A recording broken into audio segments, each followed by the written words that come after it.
ಆತ್ಮೀಯ H16 news ಅರ್ಥಾತ್ ಥೇ ಸೀತಾರಾಮ್ ನ್ಯೂಸದ ವೀಕ್ಷಕರೇ, ನಾನು ನಿಮ್ಮವ ಎಂ ಆಯುಧ ಮಲ್ಲಪ್ಪ ಜೊತೆವರು. ತಾವು ಈಗ ಸುದ್ದಿಗಳ ಲೋಕಕ್ಕೆ ಎಂಟ್ರಿ ಹೊಡಿತಾ ಇದ್ದೀರಿ. ಈ ಸುದ್ದಿಗಳನ್ನು ಪ್ರತಿಯೊಂದು ನೋಡೋ ಜೊತೆಗೆ ನಿಮ್ಮ ಅಭಿಪ್ರಾಯಗಳನ್ನು ಹಂಚ್ತಾ ಇರಿ. ಯಾಕಂದರೆ ಈ ಸುದ್ದಿಗಳು ನಿಮಗಾಗಿ, ನಿಮ್ಮ ಬದುಕಿಗಾಗಿ, ನಿಮ್ಮ ವೈಚಾರಿಕೆಗಾಗಿ, ನಿಮ್ಮ ತಿಳುವಳಿಕೆಗಾಗಿಯೂ ನಿಮಗೂ ಗೊತ್ತು. ಜೊತೆಗೆ ನಮಗೂ ನಿಮ್ಮೊಂದಿಗೆ ಇದೊಂದು ಮಾತಾಡುವಂಥ ಜೊತೆಗೆ ಸುದ್ದಿಗಳನ್ನು ಬಿಡುವಂಥ ಕೆಲಸ. ಈ ಕೆಲಸದಲ್ಲಿ ನಾವು ನಿಮ್ಮೊಂದಿಗಿದ್ದೀವಿ ಅಂತ ಹೇಳ್ತಾ ನೋಡ್ತಾ ಇರಿ ಈ ಸುದ್ದಿಗಳನ್ನು.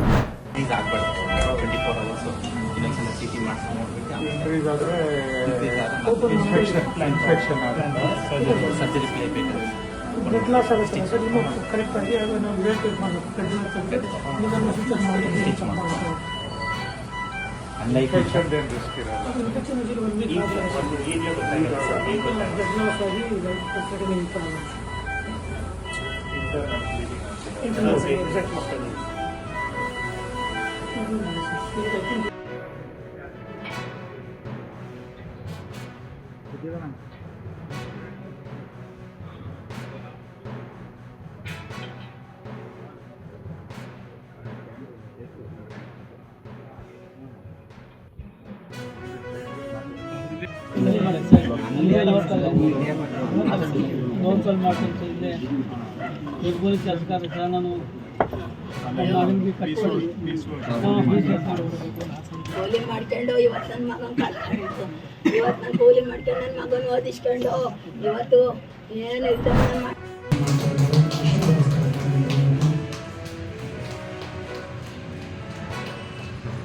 ನಮ್ಮ ಚಂದ್ರಾಪುರದ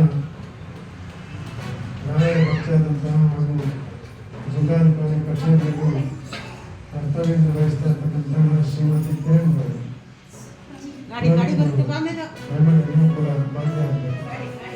ಮುಂದಿನ ದಿನಗಳಲ್ಲಿ ನಿಮ್ಮ ಜಿಲ್ಲಾಧಿಕಾರಿಗಳನ್ನು ಭೇಟಿ ಮಾಡಲಿಕ್ಕೆ ಬರ್ತಾ ಇದ್ದಾರೆ. ಹಾಗಾಗಿ ಇವರೊಂದು ಪ್ರತಿಭೆ ರಾಷ್ಟ್ರ ಮಟ್ಟದಲ್ಲಿ ವಿಶೇಷವಾಗಿ ಸ್ಥಾನವನ್ನು ಗಳಿಸಿ ಗ್ರಾಮೀಣ ಪ್ರದೇಶದ ಪ್ರತಿಭೆ ಫೈನಲ್ ಹಂತದವರೆಗೆ ಹೋಗಿ ಗ್ರಾಮೀಣ ಅವಾರ್ಡನ್ನು ತಗೊಂಡು ಬಂದಿದ್ದಾರೆ. ಬರೋಕ್ಕೆ ಮುಂಚೆ ಮತ್ತೊಂದು ಕ್ರೀಡೆಯಲ್ಲಿ ವಿಶೇಷವಾಗಿ ಸಾಧನೆಯನ್ನು ಮಾಡಿ ಅವರು ಕೂಡ ರಾಷ್ಟ್ರಮಟ್ಟದ ಸ್ಪರ್ಧೆಯಲ್ಲಿ ಭಾಗಿಯಾಗಿದ್ದಾರೆ. ನಮ್ಮ ರಾಯರ ರಂಗಮಂದಿರಕ್ಕೆ ಮೈಸೂರು ಬಂದಾಗ ಎರಡೂ ಮಕ್ಕಳನ್ನು ನಾವು ಕರೆಸಿ ಒಂದು ವಿಶೇಷ ಸನ್ಮಾನವನ್ನು ಮಾಡಬೇಕು ಅಂತ ಹೇಳ್ತಾರೆ. ರಾಯರ ವರಪ್ರಸಾದವಾಗಿ ರಾಘವೇಂದ್ರ ಸ್ವಾಮಿಗಳವರಿಗೆ ನಮಸ್ಕಾರ. ಈ ಒಂದು ಜನಾಂಗದಲ್ಲಿ ಪರಿಪೂರ್ಣವಾದ ಕ್ರಿಶ್ಚಿಯನ್ ಜಾತಿ ಸೃಷ್ಟಿಸುವುದನ್ನು ಕೈಬಿಡುವ ಕುರಿತು ಈ ಮೇಲ್ಕಾಣಿಸಿದ ವಿಷಯಕ್ಕೆ ಸಂಬಂಧಿಸಿದಂತೆ ಕರ್ನಾಟಕ ರಾಜ್ಯದಲ್ಲಿ 2025ನೇ ಸಾಲಿನಲ್ಲಿ ಸಾಮಾಜಿಕ ಮತ್ತು ಶೈಕ್ಷಣಿಕ ಸಮೀಕ್ಷೆ ನಡೆಸುವ ಉದ್ದೇಶದಿಂದ ಮತಾಂತರಕ್ಕೆ ಪುಷ್ಟಿ ನೀಡುವ ನಿಟ್ಟಿನಲ್ಲಿ ಹಿಂದೂ 47 ಜಾತಿಗಳ ಜೊತೆ ಕ್ರಿಶ್ಚಿಯನ್ ಪದಗಳನ್ನು ಸೇರಿಸಿ ಅವುಗಳಿಗೆ ಕಾನೂನು ಬಾಹಿರವಾಗಿ ಕ್ರಮ ಸಂಖ್ಯೆಯನ್ನು ನೀಡಿರುವುದು ಹಾವೇರಿ ಜಿಲ್ಲೆಯ ಪರಿಶಿಷ್ಟ ಜಾತಿ, ಪರಿಶಿಷ್ಟ ಪಂಗಡ ಮತ್ತು ಹಿಂದುಳಿದ ವರ್ಗಗಳು ಬಲವಾಗಿ ಖಂಡಿಸುತ್ತವೆ ಮತ್ತು ಈ ಕೂಡಲೇ ಜಾತಿ ಪಟ್ಟಿಯಿಂದ ಎಲ್ಲ 47 ಹಿಂದೂ ಕ್ರಿಶ್ಚಿಯನ್ ಜಾತಿಗಳ ಪಟ್ಟಿಯಿಂದ ತೆಗೆಯಬೇಕೆಂದು ಈ ಮೂಲಕ ಆಗ್ರಹಿಸುತ್ತೇವೆ. 2014 ಮತ್ತು 2014-15ನೇ ಸಾಲಿನಲ್ಲಿ ಕರ್ನಾಟಕ ಸರ್ಕಾರ ರಾಜ್ಯದಲ್ಲಿ ಕಾಂತರಾಜು ನೇತೃತ್ವ ಹಿಂದುಳಿದ ವರ್ಗಗಳ ಆಯೋಗ ಸಾಮಾಜಿಕ ಶೈಕ್ಷಣಿಕ ಸಮೀಕ್ಷೆ ಮಾಡುವ ದೃಷ್ಟಿಯಿಂದ 165 ಕೋಟಿ ರೂಪಾಯಿ ಖರ್ಚು ಮಾಡಿ ಸದರಿ ಸಮೀಕ್ಷೆ ನಡೆಸಿತ್ತು. ಕಾಂತರಾಜು ವರದಿ ಸರ್ಕಾರಕ್ಕೆ ಸಲ್ಲಿಕೆಯಾದರೂ ರಾಷ್ಟ್ರೀಯ ಗುಣಮಟ್ಟದ ಅಂದಿನ ರಾಜ್ಯ ಸರ್ಕಾರ ಅನುಷ್ಠಾನಗೊಳಿಸಲಿಲ್ಲ. ನಂತರ ಬಂದ ಸನ್ಮಾನ್ಯ ಜಯಪ್ರಕಾಶ್ ಹೆಗಡೆ ಆಯೋಗ ಹಿಂದಿನ ಆಯೋಗದ ದತ್ತಾಂಶಗಳನ್ನು ಪರಿಗಣಿಸಿ ಏಪ್ರಿಲ್ 2025ರಂದು ಸರ್ಕಾರಕ್ಕೆ ವರದಿ ಸಲ್ಲಿಸಿತು. ಆದರೆ ದತ್ತಾಂಶ 10 ವರ್ಷಗಳನ್ನು ಮೀರಿದೆ ಎಂದು ನೆಪ ಹೇಳಿ ಸಚಿವ ಸಂಪುಟ ವರದಿಯನ್ನು ತಿರಸ್ಕರಿಸಿತು. ರಾಜ್ಯ ಸರ್ಕಾರ ಸದರಿ ವರ್ಷ ಸೆಪ್ಟೆಂಬರ್ 2022ನೇ ತಾರೀಕಿನಿಂದ ಅಕ್ಟೋಬರ್ 7ನೇ ತಾರೀಕಿನವರೆಗೆ ಕೇವಲ 15 ಸಮೀಕ್ಷೆ ಮಾಡುವುದಾಗಿ ಹೇಳಿದೆ. ಆದರೆ ಇದು ರಾಜಕೀಯ ದುರದೃಷ್ಟ ಕೂಡಿದೆ. ಏಕೆಂದರೆ 25-27ನೇ ಸಾಲಿನಲ್ಲಿ ಕೇಂದ್ರ ಸರ್ಕಾರ ಜನಗಣತಿ ಜೊತೆಗೆ ಜಾತಿ ಗಣತಿ ಮಾಡಲು ತೀರ್ಮಾನಿಸಿದ್ದು ಎಲ್ಲ ಸಿದ್ಧತೆಗಳು ನಡೆಸಿದ ಹಿನ್ನೆಲೆಯಲ್ಲಿ ಕರ್ನಾಟಕ ಸರ್ಕಾರ ಹಿಂದುಳಿದ ವರ್ಗಗಳನ್ನು ಓಲೈಸುವ ನಿಟ್ಟಿನಲ್ಲಿ ತರಾತುರಿಯಾಗಿ ಸಮೀಕ್ಷೆ ನಡೆಸುತ್ತಿದೆ. ಏಕೆಂದರೆ ರಾಜ್ಯದಲ್ಲಿ 1 ಕೋಟಿ ಜನಸಂಖ್ಯೆ ಇರುವ ಪರಿಶಿಷ್ಟ ಜಾತಿಯ ನಾಗಮೋಹನ್ ದಾಸ್ ವರದಿ ಅನುಷ್ಠಾನಗೊಳಿಸಲು ಸುಮಾರು 3 ತಿಂಗಳು ಹಿಡಿಯಿತು. ಈಗ ಅಖಂಡ 7 ಕೋಟಿ ಜನಸಂಖ್ಯೆ ನಡೆಸಲು ಕೇವಲ 15 ದಿನಗಳಲ್ಲಿ ಸಾಧ್ಯ. ಇದು ಜನರನ್ನು ಮೂರ್ಖನನ್ನಾಗಿ ಮಾಡುವ ತಂತ್ರವಾಗಿದೆ.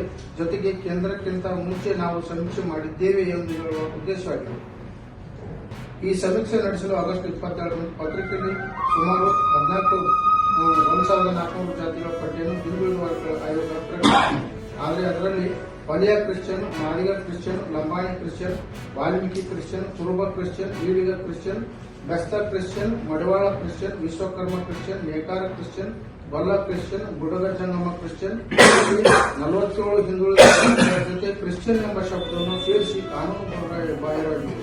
ಯಾವುದೇ ಅಧ್ಯಯನ ಅಧಿಸೂಚನೆ ಇಲ್ಲದೆ ಏಕಾಏಕಿಯಾಗಿ ಹಿಂದೂ ಸಮಾಜನ ಉಳಿಯುವ ದೃಷ್ಟಿಯಿಂದ ಹೊಸ ಜಾತಿಗಳನ್ನು ಸೃಷ್ಟಿಸಿ ಅನಗತ್ಯ ಗೊಂದಲಕ್ಕೆ ಎಡೆ ಮಾಡಿಕೊಟ್ಟು ಮತಾಂತರಕ್ಕೆ ಪ್ರೋತ್ಸಾಹ ನೀಡಲು ಅವಕಾಶ ಮಾಡಿಕೊಟ್ಟಿರ್ತಾರೆ. ಆದ್ದರಿಂದ ಕೂಡಲೇ ಪತ್ರಿಕೆ ಲಗತ್ತಿಸಿದ ಎಲ್ಲ ಹಿಂದೂ ಕ್ರಿಶ್ಚಿಯನ್ ಜಾತಿಗಳನ್ನು ರದ್ದುಪಡಿಸಿ ನೇರವಾಗಿ ಆಯಾ ಜಾತಿಗಳಲ್ಲಿ ಸೇರ್ಪಡೆ ಮಾಡಬೇಕೆಂದು, ಅದರಂತೆ ವರ್ಗವಾರು ಕನ್ನಡ ಅಕ್ಷರಮಾಲೆ ಅನುಸಾರ ಜಾತಿಗಳ ಪಟ್ಟಿ ಪ್ರಕಟಿಸಬೇಕೆಂದು ಮಾನ್ಯ ಜಿಲ್ಲಾಧಿಕಾರಿ ತಮ್ಮಲ್ಲಿ ವಿನಂತಿಸಿಕೊಳ್ಳುತ್ತೇವೆ. ಧನ್ಯವಾದ.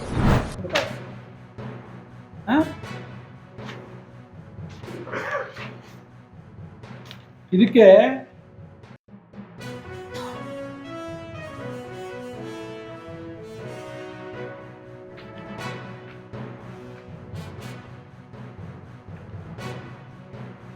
ಅದನ್ನೇ ಈ ಟೌನ್ಶಿಪ್ ಇರೋದ್ರಿಂದ ಟೌನ್ಶಿಪ್ ಮಾಡೋದು ಬಿಡೋದು ಸರ್ಕಾರದ ನಿಲುವು ಅಂತ ಅಂದ್ರೆ ಅವೇನು ಮಾಡೋಕ್ಕೆಲ್ಲ ನಿಮ್ಮ ಕೈ ಸರ್ಕಾರ ಅದೇ. ಆದರೆ ಈ ಟೌನ್ಶಿಪ್ ಇಂದ ನಮ್ಮ ರೈತರಿಗೆ ಅನ್ಯಾಯ ಆಗ್ಬಿಡೋದು. ನ್ಯಾಯಸಮ್ಮತವಾಗಿ ನಮ್ಮ ರೈತರಿಗೆ ಒಪ್ಪಿದ್ದಾರೆ, ರೈತರು ಒಪ್ಪಿ ನಿಮ್ಗೆ ಜಮೀನು ಕೊಡ್ತಾರೆ ಅಂದ್ರೆ ನಾವ್ಯಾರು ಅಡ್ಡ ಬರೋದು. ಆದ್ರೆ ರೈತರ ಬವಣೆ ಮೇಲೆ, ರೈತರ ಬದುಕು ಮೇಲೆ ನೀವೇನಾದ್ರೂ ಸೌದ ಕಟ್ಟಕ್ಕೆ ಹೋಗ್ತಿದ್ರೆ ವಿರುದ್ಧ ನಾವಿರ್ತೀವಿ. ರೈತರ ಪರವಾಗಿ ರಾತ್ರಿ ಹಗಲು ಒಂದನೇ ನಾವಿರ್ತೀವಿ. ಹಾರಿ 1750 ಎಕರೆ ಅಲ್ಲ, ಬರೇ 750 ಎಕರೆ ಬಂದಿರ್ತಾರೆ. 750 ಎಕರೆಗೆ ಯಾವ ಹುಡುಕೋ ಫಂಡಿಂಗ್ ಮಾಡ್ತಾರೆ? ನೀವು ಸೊಕ್ಕಾಳು ಹೇಳ್ಬೇಕಲ್ವಾ ಅಧ್ಯಕ್ಷ?